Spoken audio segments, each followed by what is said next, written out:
Next, question number 4 of exercise 6.6 and question number 4 फिर a ladder makes an angle of 60 degree with the ground and reaches a height of 10 meter along the wall. Find the length of the ladder. देखिए बहुत simple question है dear friends. Information यहाँ से हमें निकालनी है। एक लैडर के बारे में बात कर रहा है। लैडर मीन एक सीढ़ी है। Is that clear? एंगल बना रही है 60 डिग्री का।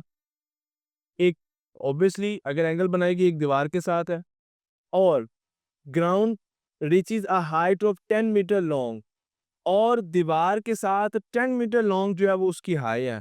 हमें लैडर की जो लेंथ है वो बतानी है। देखें अब मैं डायग्राम यहाँ पे ड्रा कर रहा हूँ और इस डायग्राम में हम जो इंफॉर्मेशन है वो खुद मेंशन करेंगे।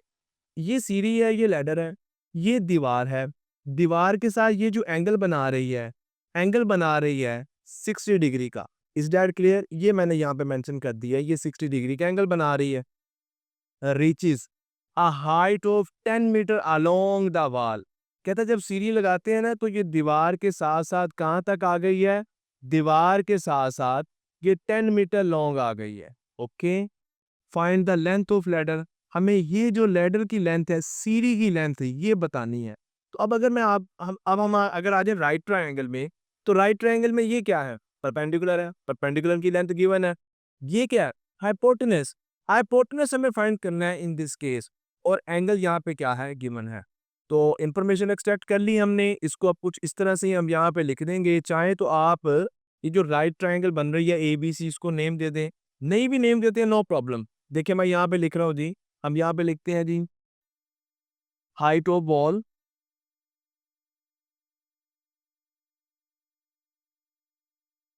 That is 10 metre.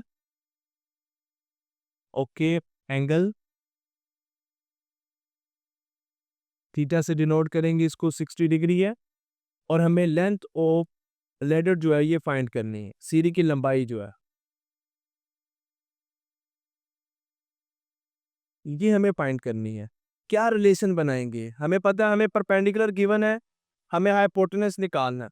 What is the relation between perpendicular and hypotenuse? You will say sir it is sine theta. Sine theta is equal to perpendicular over hypotenuse. Angle given है जी, बिल्कुल angle given है। कितना है जी? Sine 60। Perpendicular value given है 10 metre over. Hypotenuse हमें find करना है। लेंथ ऑफ लेडर एल है जी, इसको हम एल से ही डिनोट कर देते हैं। Is that clear? कि यहाँ पे हमें पुट करने में आसानी हो जाएगी कि एल हमने यहाँ पे पुट कर दिया है। इसी एल की वैल्यू हमने फाइंड करनी थी। अच्छा जी, अब साइन एल की वैल्यू निकालनी है तो ऐसा करते हैं, एल को हम इस साइड पे ले आते हैं और साइन 60 इधर आएगा तो 10 को क्या कर देगा?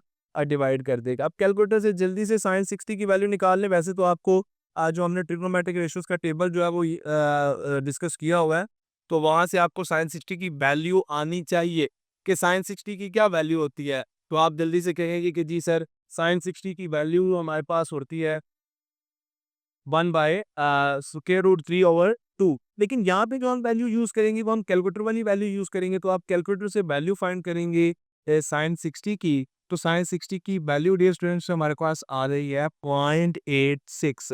सो 10/0.86। और जब 10 को कैलकुलेटर पे आप डिवाइड करें 0.86 से, तो डियर स्टूडेंट्स फिर हमारे पास रिजल्ट आ जाता है 1.62, दैट इज 11.62। इट इज 11.62 और यूनिट मीटर है तो मीटर। सो ये डियर स्टूडेंट्स लेंथ है इस लेडर की, इस सीढ़ी की लंबाई जो है वो 11.62 मीटर है। क्वेश्चन नंबर 4 कंप्लीट हुआ। नेक्स्ट क्वेश्चन नंबर 5 है और क्वेश्चन नंबर 5 में कहता है जी a lighthouse tower is 150 metre high from the sea level. The angle of depression from the top of the tower to a ship is 60 degree. Find the distance between the ship and the tower. बहुत simple question है और अब आप समझिएगा, this is the first question. इस exercise में ये ऐसा पहला क्वेश्चन आ रहा है जिसमें एंगल जो है वो एंगल ऑफ डिप्रेशन को डिस्कस किया जा रहा है। अब एंगल ऑफ एलिवेशन और एंगल ऑफ डिप्रेशन वैसे हम सेपरेट एक टॉपिक में डिस्कस कर चुके हैं।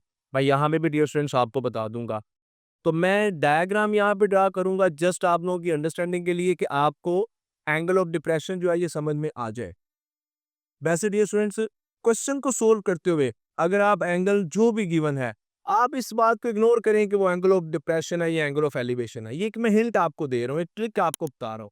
एंगल गिवन है 60 डिग्री, तो बस आपने इसको as a measurement of an angle ही लेना है। अगर डिप्रेशन है नो प्रॉब्लम, एलिवेशन है नो प्रॉब्लम, लेकिन आपको अंडरस्टैंडिंग होनी चाहिए कि एंगल ऑफ एलिवेशन और डिप्रेशन में डिफरेंस क्या होता है। तो जी इंफॉर्मेशन है, a lighthouse tower is 150 metre high. कहता है ये एक लाइट हाउस टावर है और इसकी हाइट कितनी है 150 मीटर। आप जल्दी से कहेंगे सर ये तो परपेंडिकुलर है। Very good. Next, from the sea level, okay, the angle of depression from the top. अब डिस्टेंस ये टॉप से ये एंगल अगर आप देखें तो ये मैंने एंगल बाय ड्रा कर दिया है 60 डिग्री। यही तो बात है, एंगल ऑफ डिप्रेशन इसी तरह ड्रा करते हैं। अच्छा, एंगल याद रखें, एंगल जब बनता है वो बनता कहाँ से है? देखने वाली आंख से बनता है। तो वो देखने वाली आंख कहाँ से है? ये टू अ शिप। इस शिप से ये जो एंगल ऑफ डिप्रेशन बन रहा है ये 60 डिग्री का। अच्छा याद रखें, अब अगर ये 60 है तो ये एंगल भी 60 है, यानी कि हमारी राइट ट्राइंगल में वो एंगल जिसको हमें डिस्कस करना है वो भी 60 है। कहेंगे सर आप ये कैसे हो गया है? तो ये स्टूडेंट्स की ज्योमेट्री का रूल है, याद रखिएगा। इस तरह दो पैरेलल लाइन है ना, और उन पैरेलल लाइंस को अगर इस तरह कोई लाइन क्रॉस कर रही है तो ये एंगल और ये एंगल क्या होते हैं? ये कंग्रुएंट होते हैं, इक्वल होते हैं। तो ये एंगल 60 है तो ये एंगल भी 60 है। इसीलिए मैंने आपको हिंट के तौर पे बताया, अगर आप डायग्राम नहीं ड्रा कर रहे हैं, सिंपल आप इंफॉर्मेशन निकाल के क्वेश्चन सोल्व कर रहे हैं, इट्स ओके। आपको वो एंगल ऑफ डिप्रेशन कहता है तब भी no problem, angle of elevation कहता है तब भी नो प्रॉब्लम।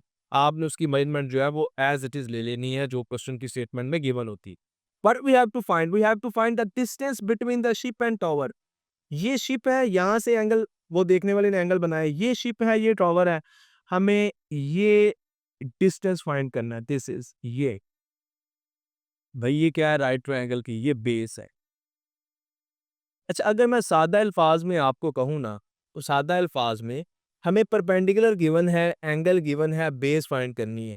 तो प्रीवियस एक्सरसाइजेज में कितने तो इस तरह के क्वेश्चन हम सोल्व कर चुके हैं। याद है जहाँ पे हमको कहते थे जी सोल्व द ट्रायंगल, ट्रायंगल को सोल्व करें, तो ऐसा ही होता था ना। परपेंडिकुलर गिवन होता था, हाइपोटेनस गिवन होता था, एक आधा एंगल गिवन होता था, हम बेस भी निकालते थे, बाकी एंगल भी निकाल लेते थे, ऐसे ही करते थे।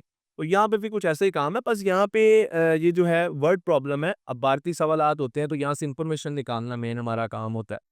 आई होप कि आपको स्टेटमेंट की समझ आ गई है, तो अब हम सॉल्यूशन की तरफ मूव कर देंगे। तो हम यहाँ पे लिखेंगे जी height of lighthouse tower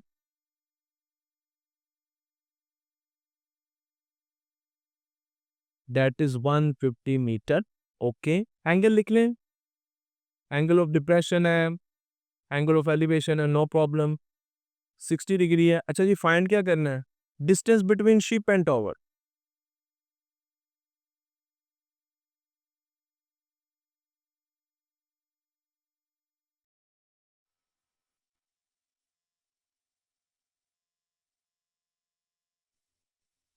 distance between ship and tower आपने फाइंड करना है।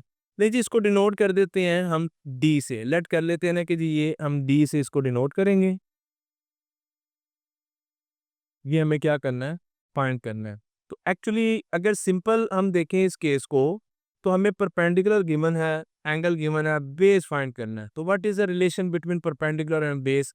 Again tangent theta. So tangent theta is equal to perpendicular over base.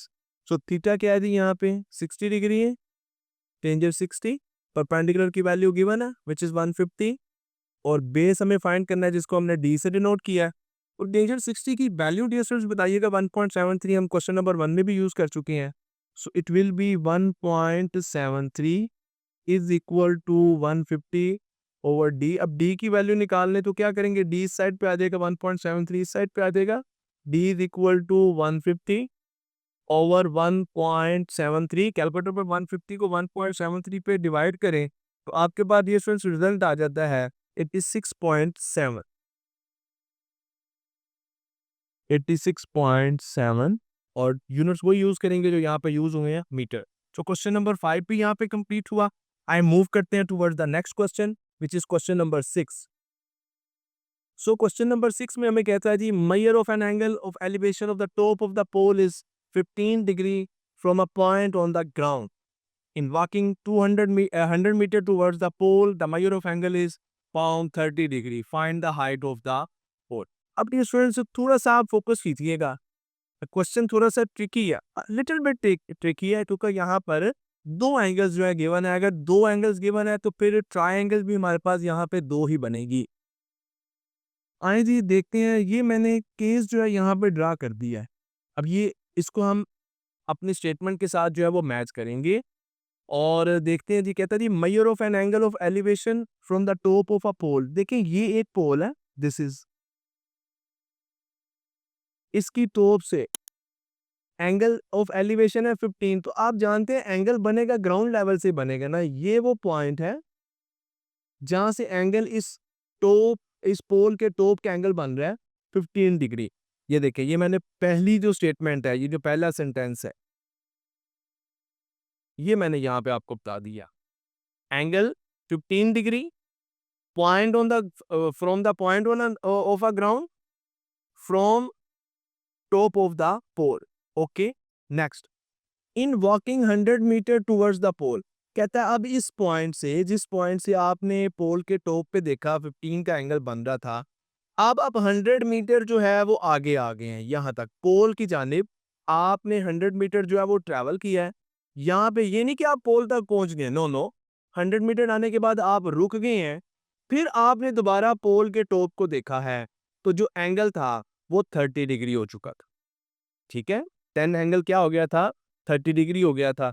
कहता है find the height of the pole. आपने ये जो हाइट है ये बतानी है।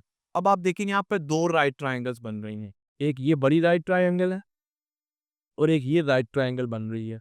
तो कैसे आप हम इस केस को सोल्व करेंगे? तो डियर स्टूडेंट्स हमें एज की वैल्यू बतानी है। अब अगर मैं यहाँ पर जस्ट इस बड़ी ट्राइंगल को डिस्कस करूंगी तो इस बड़ी ट्राइंगल की मुझे बेस गिवन नहीं है कि बेस कितनी है जी। बेस है इस पॉइंट से लेके ये पोल की बेस तक कि कंप्लीट जो है मैया ये बेस है ना। हमें तो जस्ट यहाँ तक की गिवन है जो कि 100 मीटर है। अब इसको हम लेट कर लेंगे कि ये एक्स है। इसको क्या लेट कर लेंगे, एक्स के इक्वल लेट कर लेंगे। ओके, तो फिर डियर स्टूडेंट्स हम दोनों ट्राइंगल्स को बारी बारी लेके चलेंगे और एज की वैल्यू फाइंड करने की कोशिश करते हैं। सो आए जी, अब मैं सोल्यूशन स्टार्ट कर रहा हूँ। लेट कर लेते हैं कि जी ये एक्स के इक्वल है। सोल्यूशन लिखते हैं जी।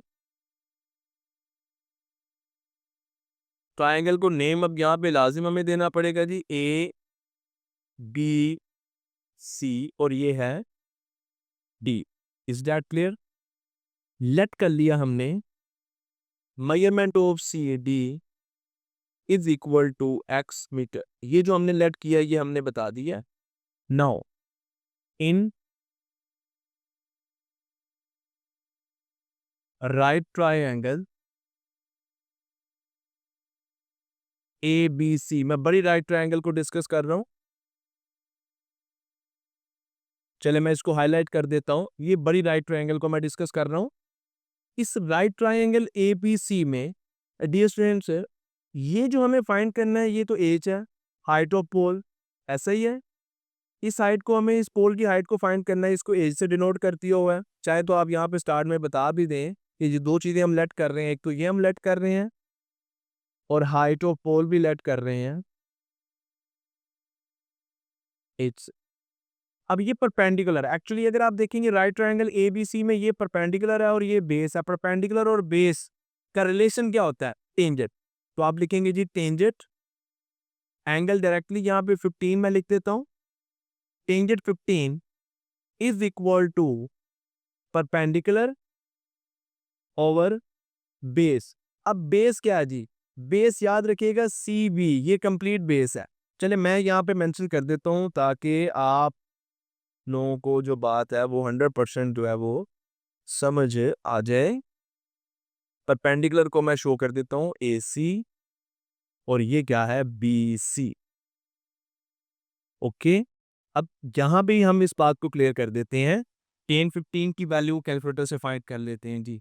10 15 की वैल्यू हमारे पास कैलकुलेटर की मदद से आ गई है 0.27। इसकी वैल्यू आ गई 0.27 इज इक्वल टू AC को H से डिनोट किया हुआ है जी। BC क्या है? BC एक अगर आप देखें तो यहाँ से BC जो है ये measurement of CD plus measurement of DB है, ऐसा ही है। तो CD की मेजरमेंट क्या है x और BD की मेजरमेंट क्या है 100। देखें ये ट्रायंगल ले रहे हैं तो बेस क्लियर नहीं है, बेस में ये 100 मीटर है तो ये अननोन है x। तो फिर हम इसको क्या लिखेंगे 100 प्लस x। ओके, अब एज की वैल्यू निकालनी है, then h is equal to 100 plus X, यहाँ पे आएगा मल्टीप्लाई हो जाएगा 0.27 इंटू 100 प्लस एक्स।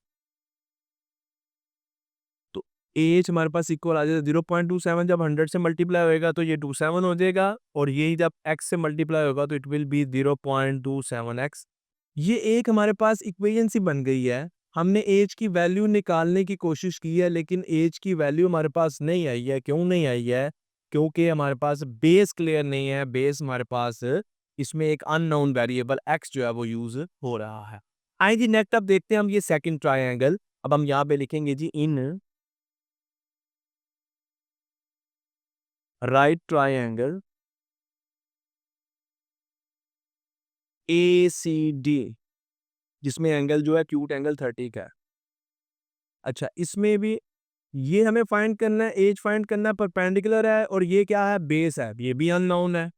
कोई बात नहीं, लिखते हैं जी tangent of 30 is equal to perpendicular over base. ऐसा ही है जी, परपेंडिकुलर ओवर बेस। मैंने डायरेक्ट वैल्यूज लिखती हैं जी स्टूडेंट्स। मैं चाह रहा हूँ कि इसी पेज पे ही कंप्लीट सोल्यूशन हो जाए। आप लिखते हैं tangent theta is equal to perpendicular over base, जैसे हम पहले करते आ रहे हैं। फिर परपेंडिकुलर आपको पता है एच है, बेस क्या है एक्स है। ओके, अब टेंजेंट 30 की वैल्यू, अब एच की वैल्यू हमें निकालनी है, then H is equal to tangent 30 into X. Tangent 30 क्या होता है जी? टेंजेंट 30 डियर स्टूडेंट्स हमारे पास है, टेंजेंट 30 की वैल्यू इज इक्वल टू 0.578। तो हम लिख लेते हैं जी 0.57, और एक्स के साथ इसको मल्टीप्लाई कर देंगे तो यहाँ से एच की वैल्यू आ गई 0.57। ओके, अच्छा जी, अब हमने दोनों राइट ट्रायंगल्स को यूज किया है एज की वैल्यू निकालने के लिए। दोनों मरतबा ऐसा हुआ है, अगर यहाँ पर x मिल जाए तो हमें h की वैल्यू बता सकते हैं। अगर यहाँ पर भी x ना होता, अननोन वेरिएबल ना होता, कोई वैल्यू होती, तो हमारे पास h की वैल्यू आ सकती थी। इस x की वजह से हम h की वैल्यू नहीं बता पा रहे, तो अब इस x की वैल्यू निकाल लेते हैं। अगर आप देखें ये हमारे पास एक इक्वेशन है, और ये भी हमारे पास क्या है, एक इक्वेशन है। अब अगर इन दोनों इक्वेशंस को कंपेयर करें तो इनकी left hand side H H equal है, तो हम राइट हैंड साइड को इक्वल रख लेंगे। तो हम लिखेंगे जी कंपेयरिंग, बाय कंपेयरिंग